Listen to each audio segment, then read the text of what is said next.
Next sector है हमारा course outcome 2, जिसमें हमें सीखना है apply network theorems in electrical circuit. हमें नेटवर्क थ्योरम्स कैसे इलेक्ट्रिकल सर्किट में लगाने। थ्योरम्स हम जनरली क्यों पढ़ते हैं, चीज़ों को सिंप्लीफाई करने के लिए। तो नेटवर्क थ्योरम भी यहाँ पे हम इलेक्ट्रिकल सर्किट्स को सिंप्लीफाई करने के लिए और उसे एनालाइज करने के लिए यूज़ करते हैं। तो इसमें जो हम कई थ्योरम्स पढ़ेंगे, उसमें सबसे पहले थ्योरम पढ़ना है हमें थेवेनिन्स थ्योरम। तो थेवेनिन्स थ्योरम के अकॉर्डिंग क्या होता है सर्किट में, ये उन सर्किट्स में अप्लाई होगा जो लीनियर हो और बाई डायरेक्शनल हो। लीनियर सर्किट या बाई डायरेक्शनल सर्किट क्या होते हैं? लीनियर सर्किट वो होते हैं जो ओम के नियम का पालन करें, या लीनियर एलिमेंट्स होते हैं जो ओम के नियम का पालन करें। तो ऐसे तत्व होंगे परिपथ में मौजूद। और बाई डायरेक्शनल जो कि करंट की डायरेक्शन पर निर्भर ना करते हों, ऐसे परिपथ में ही थेवेनिन थ्योरम का उपयोग किया जा सकता है। तो ऐसे परिपथ में जिनमें बहुत सारे एक्टिव और पैसिव एलिमेंट्स होंगे, तो उन्हें एक सिंगल इक्विवेलेंट सर्किट से प्रतिस्थापित रिप्लेस किया जा सकता है, जिसमें आपका एक इक्विवेलेंट वोल्टेज सोर्स होगा जिसे हम VTH या थेवेनिन्स वोल्टेज बोलेंगे, जिसकी श्रेणी में इक्विवेलेंट रेजिस्टेंस या समतुल्य प्रतिरोध जिसे थेवेनिन रेजिस्टेंस कहते हैं। एक लीनियर बाई डायरेक्शनल सर्किट होगा आपका, जिसमें बहुत सारे एक्टिव और पैसिव एलिमेंट्स होंगे। एक्टिव एलिमेंट जो कि एनर्जी डिलीवर करें, पैसिव एलिमेंट जो कि एनर्जी एब्जॉर्ब करें।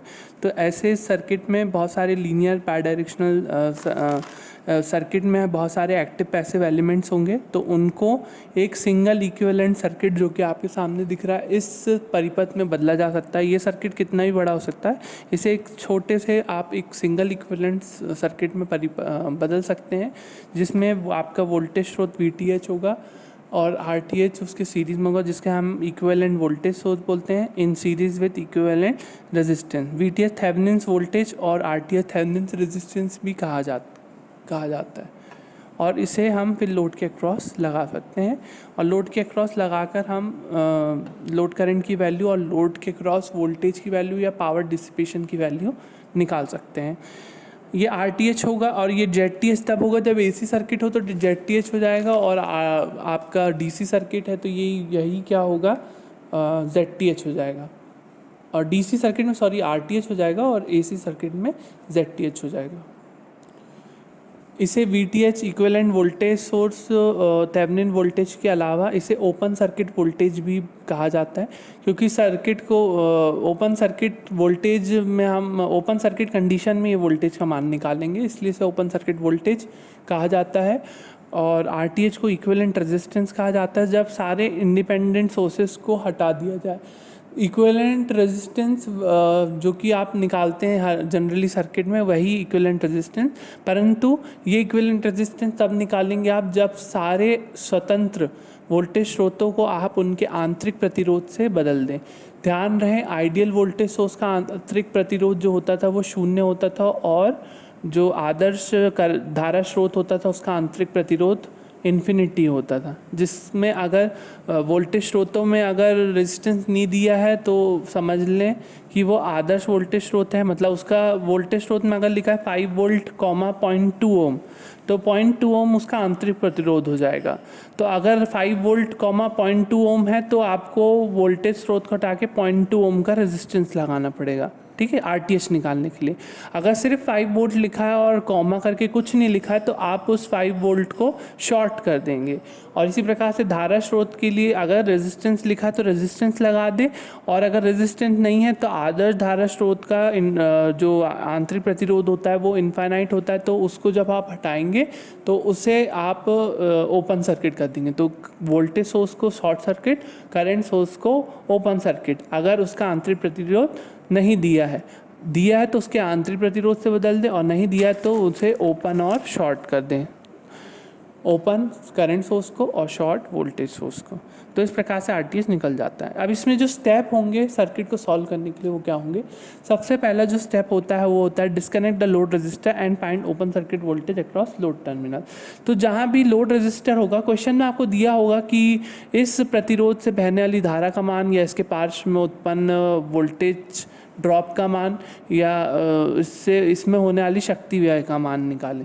तो वो आपको लोड रजिस्टर सर्किट में दिया होगा। तो जो सर्किट में लोड रजिस्टर दिया होगा उसको आपको सबसे पहले क्या करना है, परिपथ से अलग कर देना, मतलब डिस्कनेक्ट कर देना है। और डिस्कनेक्ट करने के बाद उसी के पार्श्व में ओपन सर्किट वोल्टेज का मान निकालना है। उस टर्मिनल्स को आप ए बी के ले सकते हैं और उसमें आपको ओपन सर्किट वोल्टेज का मान ज्ञात करना है। दूसरा स्टेप हमारा क्या होगा, दूसरा स्टेप होगा हमारा find equivalent resistance by replacing the independent sources with their internal resistance. सिर्फ इंडिपेंडेंट, डिपेंडेंट नहीं, ठीक है। आपको उसके बाद इक्विवेलेंट रेजिस्टेंस का मान निकालना है। आप ओपन सर्किट वोल्टेज निकाल लेंगे, उसके बाद आपको इक्विवेलेंट रेजिस्टेंस का मान निकालना है। इक्विवेलेंट रेजिस्टेंस का मान आप कैसे निकालेंगे, जो आपके आदर्श स्रोत हैं उनको आंतरिक प्रतिरोध से बदल के इक्विवेलेंट रेजिस्टेंस का मान आपको ज्ञात करना है। ये दूसरा स्टेप होता है। तीसरा स्टेप होता है हमारा, जो हमको इक्विवेलेंट वोल्टेज सोर्स और इक्विवेलेंट रेजिस्टेंस प्राप्त हुआ पहले दो स्टेप से, उसके श्रेणी संयोजन में हम किसको लगा देते हैं, लोड को जोड़ देते हैं। और लोड को जोड़ने के बाद फोर्थ स्टेप होता है हमारा, उस लोड से बहने वाली धारा का मान और उस पे उत्पन्न वोल्टतापात वोल्टेज ड्रॉप का मान ज्ञात करना। ये हमारा लास्ट स्टेप होता है। जैसे कि आप देख सकते हैं ये आपका सीरीज कॉम्बिनेशन है, उसको हमने लगाया लोड रेजिस्टेंस के क्रॉस और इसमें से बहने वाली लोड रेजिस्टेंस से बहने वाली धारा होगी IL। तो IL का मान क्या होगा, IL is equal to VTH upon RTH plus RL। तो इससे आपका IL का मान निकल जाएगा। और अगर आपको इसके क्रॉस वोल्टेज निकालना है तो VL क्या होगा, VL होगा IL RL। तो इसके क्रॉस जो वोल्टेज है VL वो कैसे निकाल सकते हो, IL का जो मान आएगा वो इंटू RL। और पावर डिसिपेशन निकालना है PL के क्रॉस, तो IL स्क्वायर RL। तो IL स्क्वायर इंटू RL कर देंगे तो पावर डिसिपेशन अक्रॉस लोड आ जाएगा। हम एक एग्जाम्पल देख लेते हैं। इस एग्जाम्पल में 20 ओम के रेजिस्टेंस से बहने वाली धारा का मान ज्ञात करना है थेवेनिन्स प्रमेय की सहायता से। तो आपके सामने एक सर्किट है। सबसे पहला स्टेप होता है हमारे, जो हमको लोड रजिस्टर यहाँ दिया है 20 ओम। तो लोड रजिस्टर 20 ओम को हमको डिस्कनेक्ट करना है, मतलब ओपन कर देना है। डिस्कनेक्ट कर दिया। डिस्कनेक्ट करने के बाद इसके पार्श्व में ओपन सर्किट वोल्टेज का मान प्लस माइनस VAB का मान निकालना है आपको, ठीक है। अब VAB का मान निकालना है हमारा, तो ये इसमें हम करंट नहीं लिखा सकते, लेकिन ये करंट बह सकता है इसमें, ये बंद परिपथ में है ना। तो इसमें KVL इक्वेशन लिख लेंगे -20।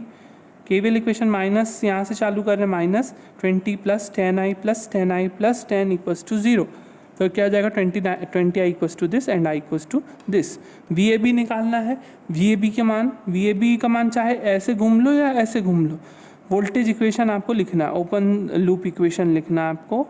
तो ये इसमें हम कोई भी, या तो ये वाला पाथ में या तो ये वाले पाथ में, जिसमें VAB शामिल हो, तो इन दोनों पाथ में से कोई भी पाथ में हम VAB का मान निकाल सकते हैं। इस पाथ में VAB का मान जैसे मैं देखता हूँ तो ये पहले होगा -20, फिर प्लस 10i, फिर plus VAB equals to 0।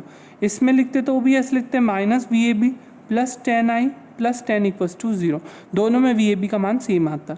VAB का यहाँ से मान क्या आएगा, VAB का मान आएगा 15 वोल्ट, जो VTH भी होता है या VAB बोल सकते हैं, दोनों में से कुछ भी लिख सकते हैं। आप इसे VTH भी लिख सकते हैं, VAB लिख सकते हैं। RTH का मान निकालना है, तो RTH का मान निकालने के लिए हमने क्या कहा था, सभी स्रोतों जो कि स्वतंत्र हों उनको उनके आंतरिक प्रतिरोध से बदल दिया जाए। इसमें आंतरिक प्रतिरोध दिया है क्या, नहीं दिया है। अगर दिया होता तो कॉमा करके 0.2, 0.1, 0.3 इस तरीके से दिया होता, परंतु नहीं दिया है तो वोल्टेज सोर्स क्या जाते हैं, शॉर्ट हो जाते हैं। तो वोल्टेज सोर्स यहाँ पे दोनों क्या जाएंगे, शॉर्ट। दोनों शॉर्ट हो गए और हमारा लोड रजिस्टर ओपन, इसके पार्श्व में रेजिस्टेंस का मान। तो ये देखो ये 10 ओम एक A पॉइंट से जुड़ा है, ये भी 10 ओम एक पॉइंट से जुड़ा है, और उसका दूसरा एंड किससे जुड़ा है, B से जुड़ा है। तो दोनों के एक एंड कॉमन पॉइंट A से और दूसरे एंड भी एक कॉमन पॉइंट B से जुड़े हुए हैं। तो ये 10 ओम आपस में क्या कहलाएंगे, पैरेलल में कहलाएंगे। तो 10 और 10 पैरेलल में क्या आएगा, पैरेलल कॉम्बिनेशन क्या होगा, 1/R equivalent equals to 1/R1 plus 1/R2।